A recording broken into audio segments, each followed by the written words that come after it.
Yes, Fadi TV jimbaniriza kadde kano mwasibye mutema n'abagifollowinga abali ekata ne Saudi mbatumideko nembebaza nembagamba nti muli bamaanyi nnyo kubanga mu followinga gwe subscribinga kyamaanyi gwatuna kubanga subscribinga ngena ku subscribinga onyige ne kale abagita Fadi TV yuji Brenda Miles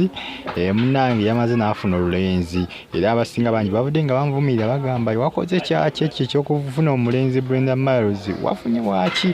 abasinga bakivumire tebakisanyukidde naye abamu bakoze eki abamu bagambye wayi muntu wa bitundu bye yamanyi oba bigabanya abameka yamanyi naye nga azeemu okubanga alabika bulungi Brenda Miles azeemu okubanga anyirira abasinga bagamba nti oba oli okuddamu okunyirira ate kulinga kusajjudde embeera okubanga Brenda Miles atandise okubanga abasajja addamu okubanga abafuna kumu manyi abasinga bagamba nti Brenda tayiganga era alidamu kubanga ayita mu situation nga gy'abaddemu ebbanga erisemabega yafuna abazita kisa era munange bamukwasizaako n'okuba nti yafuna n'akafo waabwiwa oba akafo wasula Brenda Miles naye nga abasinga bagamba nti oba oliawo kiyinza okumuyambako oba yafunye omulenzi naye oluba oliawo ne side endala kiyinza okumuviiramu obuzibu mpoziko ng'agenda concentratinga ku ono nze ngamba kiyinza obutaba kibi bagenda concentratinga ku ono yekka nga tagenda kuddamu kubanga byabakyusakyusa n'okweryamu bwe bityo kubanga ebyokweryamu byamukosa nnyo bambi naye waba yamufunye nze sirinaku buzibu mpoziko ngera agenda kuddamu biri eri bw'aba agenda kuddamu nga byeyakolanga era suubira nti situation ejja kuba ekyankalana ejja kuba efuukuuka munnange ebyo ne bagita Fadi TV jimbeebaza ne mbagamba nti muli bamaanyi nnyo kubanga munfollowinga ne ngamba nti comment section weeryawo bakabuntira mu comment section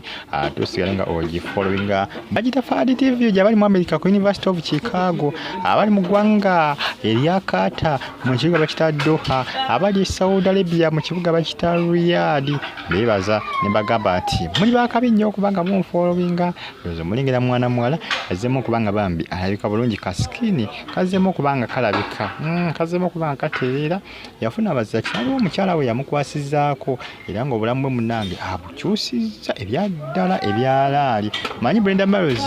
balaga nti yali aganye ebintu by'okukola mu saluuni okusiba enviri bwe bityo naye yali agenda e Saudi eyo ne mbawalabu eyo ng'akola omusimbi nga yeetunda n'agenda nga bijja mbirowoozo olw'ensonga nti omusimbi yali alaba afuna mungi nnyo omanyi naku kino saluuni zaagwa ez'okusiba enviiri tezikyalinga wali we byali olw'ensonga nti abasiba enviiri bangi nnyo era eyo bizinensi baagiyita bagyonoonera ddala obaoliawo bajja munoonyezaako ku kirala kyanakola Brenda Miles musubscribinga munyige kale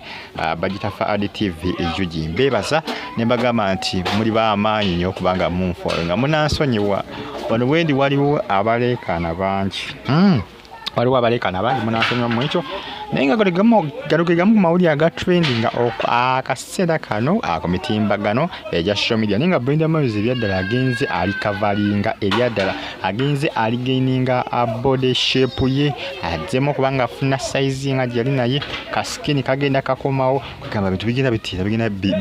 bibira malembe bibira kiriya bibira masavu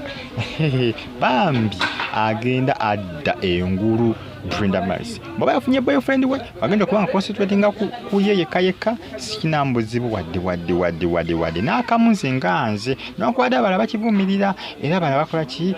abala bakivumirira era abala bakiwakanya musubscribinga munyige kale Fadi TV eyo jimbagala nnyo omwena mubeere bulungi mweraba Brenda Miles agenda aterera ebyaddala ebiri serious mweraba like ngo commenting ngo subscribing